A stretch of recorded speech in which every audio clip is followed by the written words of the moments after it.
प्यारे विद्यार्थियों, आज हम लोग 7वीं कक्षा की गणित के अभ्यास 3.1 के प्रश्नों को हल करना सीखेंगे।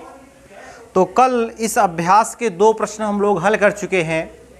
आज तीसरे प्रश्न को देखेंगे और चौथे प्रश्न को देखेंगे। मैंने 2 प्रश्न इस अभ्यास के आज हम लोग हल करना सीखेंगे। तो देखिए, तीसरा प्रश्न इसमें दिया हुआ है, सरल कीजिए।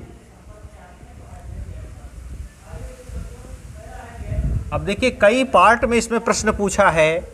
जैसे फर्स्ट पार्ट में पूछ रहा है 13/5 की पावर 5 गुणते 10/13 की पावर 3। तो देखिए, कह रहा है इसे सरल कीजिए। तो देखिए, पहले सवाल में मैंने पूछा था आपसे आधार और घात का अंक पूछा था। तो 13/5 में 13/5 की पावर 5 है, तो इसका आधार क्या है? 13/5 है और घात का अंक क्या है? 5 है। तो किसी संख्या की जितनी पावर होती है उतनी बार उसका गुणा किया जाता है। तो जैसे यहाँ 13/5 दोनों की पावर 5 है, तो मैंने 13 × 13 × 13 ऐसा 5 बार आपको करना है। और 5 जो हर है इसका, उसकी भी पावर 5 है, क्योंकि कोष्ठक बना है पूरे पे पावर लगी हुई है। और फिर बीच में गुणे का चिन्ह है। इसी प्रकार 10/13 है, इसकी भी पावर 3 है। माने 10 × 10 × 10 ऐसा करके इसे सरल करना है। तो देखिए, इसे हम हल करते हैं। तो 13/5 की पावर 5 गुणे 10/13 की पावर 3। अब देखिए, जब सरल करेंगे इसे तो 13 × 13 ऐसा 5 बार लिखेंगे। 13 × 13 गुणे 13 गुणे 13 गुणे 13। 5 बार हमने क्यों लिखा? क्योंकि 13 की पावर देखिए 5 है, घात लगी हुई है 5। अब बटे में देखिए, बटे में 5 है, तो 5 माने इसका भी गुणा आपको 5 बार करना है। तो देखिए 1 2 3 4 5। अब देखिए फिर गुणे का साइन लगा हुआ है, और फिर 10/13 लगा है, तो इसको भी इसी में आप लिख सकते हैं गुणे 10 गुणे 10 गुणे 10। और बटे में आप गुणे 13 गुणे 13 और गुणे 13। तो देखिए इस प्रकार हमने लिख लिया। माने इसके समतुल्य यह भी है। यहाँ पर घात लगाकर संक्षिप्त इसका रूप कर दिया गया था, और घात का प्रयोग संख्या के रूप को संक्षिप्त करने के लिए ही किया जाता है, लेकिन अब यहाँ संक्षिप्त रूप नहीं है। तो अब देखिए, यहाँ पर माने जो सरल हो रहा है, आप सरल कर से देखिए 13 3 बार हर में है और 5 बार अंश में है, तो 3 बार तो ये कैंसिल कर दीजिए। 1 2 3 और 3 बार यहाँ से भी कैंसिल कर दीजिए। 13 से 13 कट गए। अब देखिए 5 से 5 दूना 10, और इससे 5 दूना 10, और इस 5 से यह भी 5 दूना 10। तो देखिए अब ऊपर बचा क्या? अब ऊपर हम देख पा रहे हैं कि 13 गुणे 13 गुणे 2 गुणे 2 गुणे 2 इतना बचा हुआ है। और नीचे हम देख पा रहे हैं कि 5 गुणे 5 यह बचा हुआ है। तो बस इनका आपस में गुणा कर दीजिए, अब आपका उत्तर आ जाएगा। तो देखिए 13 गुणे 13 होता है 169, और गुणे 2 दूना 4 दूना 8, और बटे 5 25। तो 169 में 8 से गुणा कर लीजिए, तो यहाँ हो जाएगा 8 9 72 की 2, और हासिल आपके पास 7 आ गए। 8 6 48, 7 55 हो गया, और हासिल 5 8 1 8 5 13 1352/25। वैसे तो आपका यह उत्तर आ चुका है, और लेकिन यदि आप परिमेय संख्या के रूप में इसे दर्शाना चाहें तो 25 से आप भाग दे दें 1352 में, तो भी आपका उत्तर आ जाएगा। तो भाग दे लीजिए आप। तो यहीं पर हम दे लेते हैं 1352 में 25 से आप भाग दे दीजिए। तो 25 पंचे 125, और आपका बचा 10, और यह हो गया 102। तो 25 चौका 100 और 2।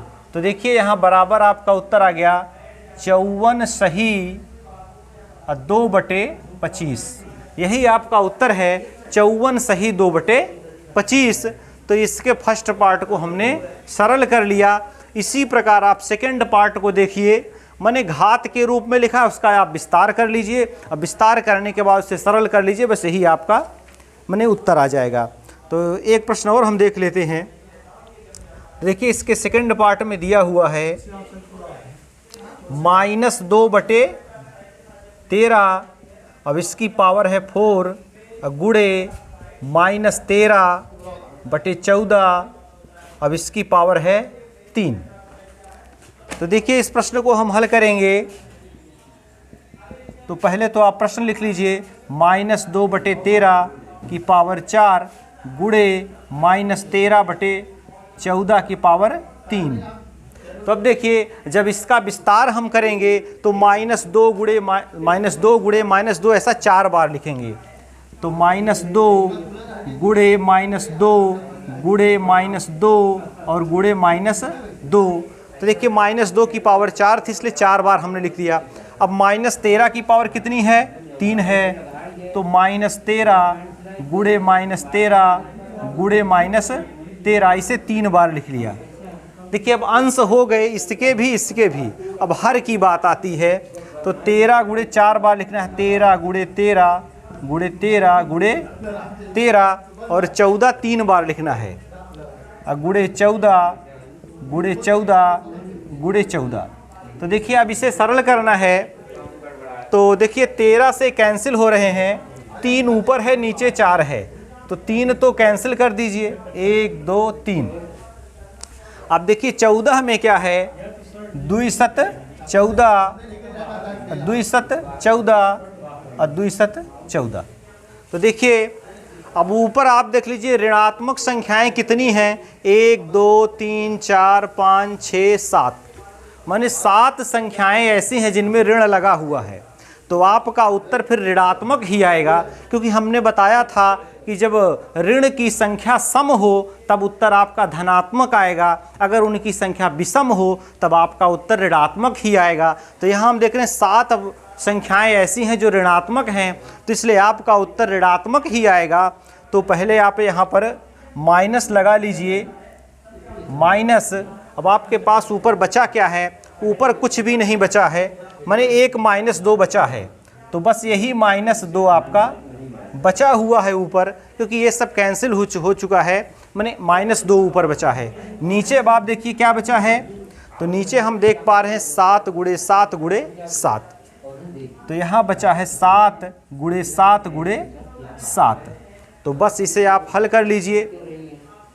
तो -2 बटे और 7 गुणे 7 गुणे 7 करेंगे तो 7 का घन 343 हो जाएगा, तो बटे 343। तो बस यही आपका उत्तर है। तो इस प्रकार से इस पार्ट के माने इस प्रश्न के जो बचे हुए सवाल हैं उन्हें भी आप बड़े आसानी से हल कर लेंगे। बस एक लाइन में यह प्रश्न आपका हल हो जाएगा। तो अब आइए हम चौथे प्रश्न को भी देख लेते हैं। तो देखिए इसमें कह रहा है निम्नलिखित संख्याओं के व्युत्क्रम ज्ञात कीजिए। तो व्युत्क्रम ज्ञात करना है। यह प्रश्न एक बार हमने बताया भी है, मैंने परिमेय संख्याएं चैप्टर में आया था कि व्युत्क्रम क्या होता है। तो किसी भी परिमेय संख्या के अंश को हर में बदल देना और हर को अंश में बदल देना ही माने उसका व्युत्क्रम होता है। माने अगर संख्या 1/2 है तो उसका व्युत्क्रम जो हो जाएगा 2 हो जाएगा। माने जो अंश है वो हर में परिवर्तित हो जाएगा और हर अंश में माने संख्या उलट दी जाएगी। तो देखिए यहाँ पर भी ऐसा ही प्रश्न है। तो आपका चौथा प्रश्न है और इसके में व्युत्क्रम पूछा गया है। तो देखिए पहला लिखा है कि फर्स्ट पार्ट में पूछा गया है माइनस। तो देखिए प्रश्न संख्या 4, निम्नलिखित संख्याओं के व्युत्क्रम ज्ञात कीजिए। तो देखिए इसका हल बहुत ही आसान है, आपको यहाँ पर कुछ हल नहीं करना है। -3/5 की पावर 3 है, तो हमने कहा था कि संख्या को आप उलट दीजिए। तो -3/5 की पावर 3। अब इसका व्युत्क्रम लिखना है, का व्युत्क्रम बराबर अब इसे आप कर दीजिए 5/-3 की पावर 3, बस यही इसका हल है। तो इसमें आपको हल कुछ भी नहीं करना है, माने अंश को हर में परिवर्तित कर देना है और हर को अंश में। अब देखिए ऐसे ही सेकंड पार्ट में पूछ रहा है कि -3/8 की पावर 4। अब इसका व्युत्क्रम आप देखिए, तो इसका व्युत्क्रम क्या करेंगे, इसका माने हर 8 है, इसे आप अंश बना दीजिए, तो 8/-3 के पावर 4। तो देखिए इसमें हल कुछ भी नहीं करना है और देख करके ही आप प्रश्न को माने बता देंगे इसका उत्तर क्या है। माने संख्या को पलट देना ही उसका व्युत्क्रम है। तो देखिए, लेकिन अब देखिए इसका तीसरा पार्ट यह कुछ अलग है। इसे आप देखिए, इसमें दिया है 1/5 की पावर 8 है और भागे 1/5 के पावर 2 है। अब देखिए इसमें तो दो परिमेय संख्या आ गई, इसका व्युत्क्रम आप कैसे करेंगे, तो इसका व्युत्क्रम करने के लिए आपको हल करना होगा इसे। तो का व्युत्क्रम यहाँ हम लिख देते हैं, फिर इसे हल करेंगे। तो 1/5 की पावर 8 और भागे 1/5 की पावर 2 बराबर। अब इसे सरल करिए, तो 1/5 की पावर जो 8 है, गुणे जब आप चिन्ह करेंगे तो 5/1 की पावर 2 हो जाएगी। अब देखिए भाग का चिन्ह हो गया, मैंने गुणा में जब बदला तो यह 1/5 5/1 हो गया, मैंने संख्या पलट गई।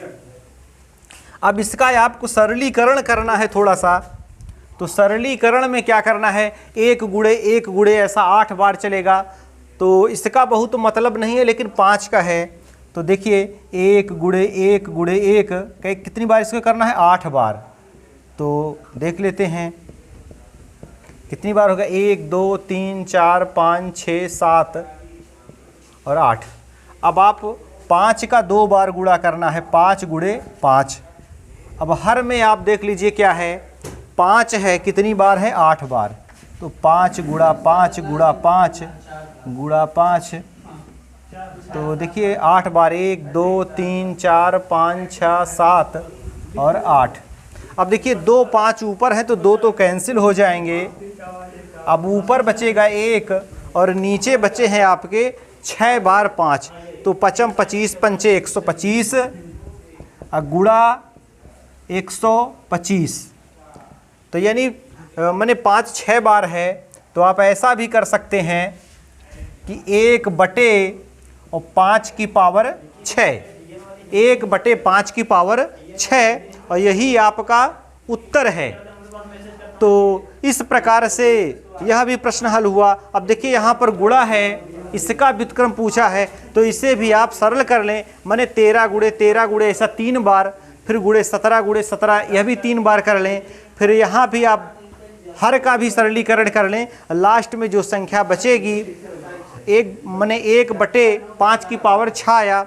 तो अभी तो इसका सरलीकरण है, जब इसका व्युत्क्रम बनेगा तब यह 5 की पावर 6 बनेगा, क्योंकि 1/5 की पावर 6 तो सरलीकरण का उत्तर आया, लेकिन इसका व्युत्क्रम आपसे पूछ रहा है, तो इसलिए 5 की पावर 6 ऐसा आपका माने उत्तर आएगा, यह व्युत्क्रम होगा। अब देखिए चौथे पार्ट को भी हल करने के लिए अब बीच में गुणे का चिन्ह है, तो आप इसे पहले पूरी प्रक्रिया करके सरलीकरण करें, और जब सरल कर लेंगे आप तब फिर संख्या को पलट करके आप व्युत्क्रम ज्ञात कर सकते हैं।